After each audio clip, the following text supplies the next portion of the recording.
Salve, amigos do canal Detetives Vascaínos, um prazer estar me dirigindo a você novamente. Sinta-se em casa e vamos juntos nessa numa só corrente para falar de Vasco, falar do Vascão que está trabalhando forte e firme nos bastidores, visando aí o planejamento para 2024.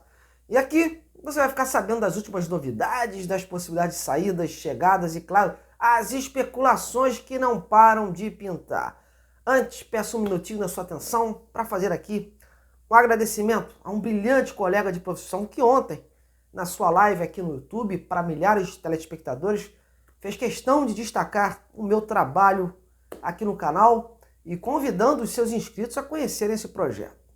O jornalista Lucas Pedrosa. Pedrosa é uma referência em matéria de Vasco, tem um faro de apuração muito grande e vem acertando bastante nas informações. E para mim, que enfrento e venho enfrentando sempre muitos obstáculos, desde que eu criei esse projeto e tenho a dimensão do esforço que faço para trazer diariamente para você uma informação de qualidade, é extremamente gratificante.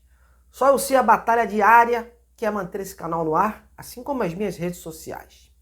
Tem vezes que eu tenho que me privar de muitas coisas, e quando a gente tem esse trabalho reconhecido por um profissional do ramo e da qualidade do Pedrosa, é uma mostra que estou no caminho certo, né? E que é preciso acreditar. Pedrosa, mais uma vez, muito obrigado pela força e tamo juntos nessa, meu camarada. Bom, mas vamos de notícias, meus amigos. A torcida do Vasco está ávida por definições e contratações visando a temporada de 2024.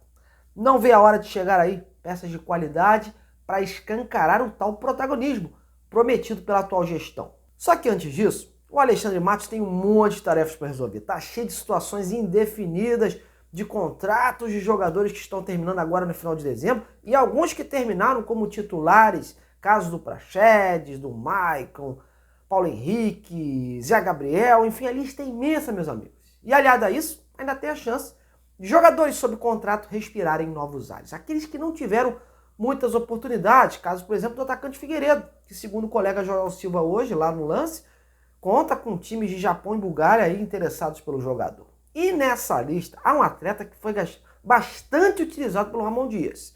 Trata-se do zagueiro Robson Bambu. O Robson foi emprestado ao Vasco pelo Nice da França e hoje os colegas do Globoesporte.com trouxeram um fato interessante sobre o jogador, viu? O zagueiro não ficará no Vasco por não ter atingido uma meta estipulada em contrato que obrigaria o clube a comprá-lo em definitivo. O Vasco estipulou que caso o Robson disputasse cerca de 2.000 minutos na temporada, compraria o jogador.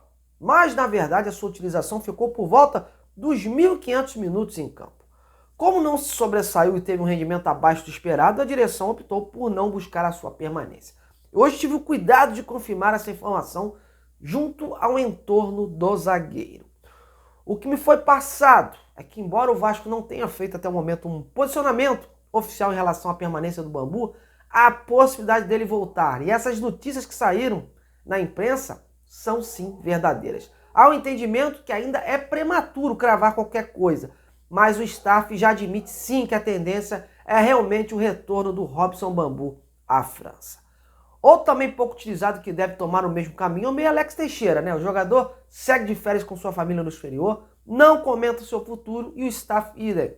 Mas a verdade é que pouco rendeu no clube nesse ano e a tendência é sim respirar novos ares. Em relação ao goleiro Ivan, outro jogador que teve seu nome envolvido aí em notícias de transferências hoje, né? A situação também é meio nebulosa para o Vasco. O Vasco tem pendências financeiras com o Corinthians e, embora queira manter o jogador no plantel, nas últimas horas o Santos e o América Mineiro apareceram aí com propostas para terem um jogador para 2024. Hoje eu contactei a Elenco Esportes, que agencia a carreira do goleiro, para saber se já tinha uma definição sobre o futuro, mas eu não obtive uma posição concreta da empresa. Mas eu estou em cima deles para passar para vocês essa informação, até porque a gente tem que ouvir o staff do jogador.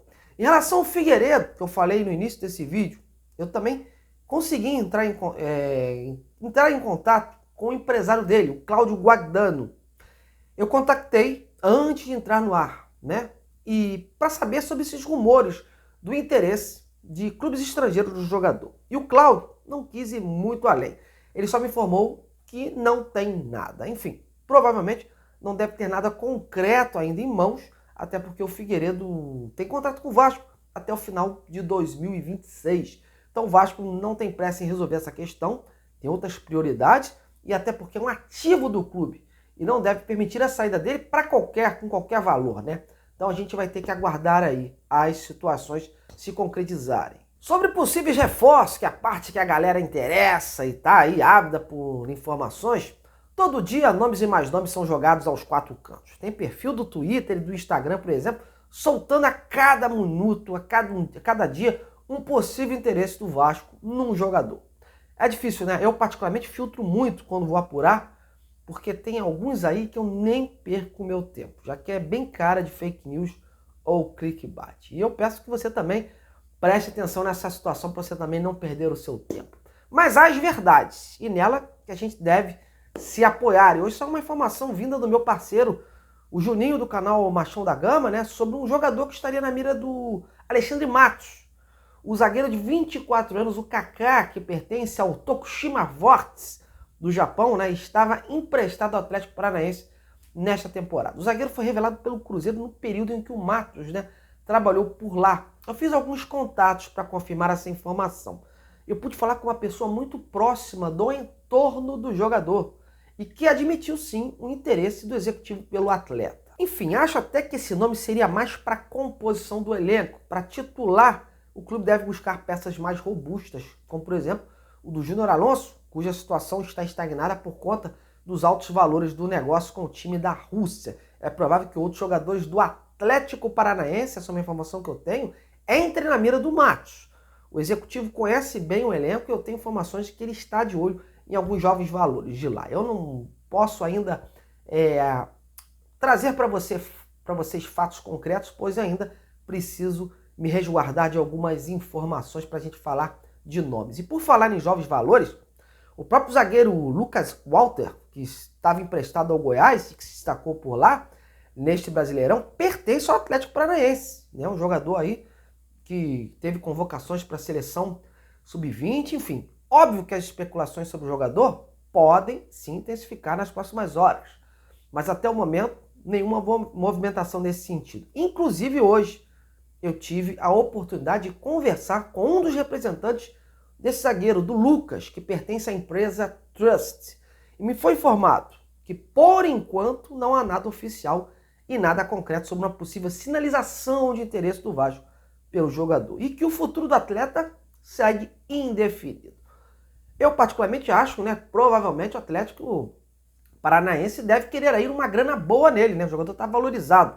Ou mantê-lo no seu time para essa próxima temporada. Vamos aguardar. Bom, e para terminar, uma última notícia, né? O Vasco informou hoje à tarde que o Rodrigo Dias, ex-gerente da base do clube, está retornando a São Januário. Ele foi anunciado hoje, depois de algumas especulações que andaram saindo nos últimos dias sobre outros nomes cogitados.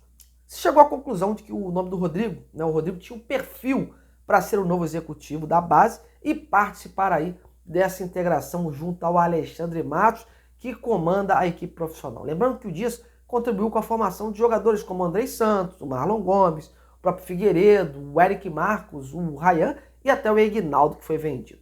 Tem bagagem suficiente para substituir o Carlos Brasil.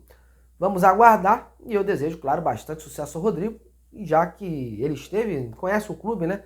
Esteve no clube entre 2021 e 2022. Bom, meus amigos, por hoje é só. Estou colocando um ponto final, mas estou atento às novidades do Vasco. Qualquer fato novo eu volto aqui para a gente falar as verdades e ver o que está acontecendo com aquela devida apuração que você conhece. Meu muito obrigado, um grande abraço, até lá!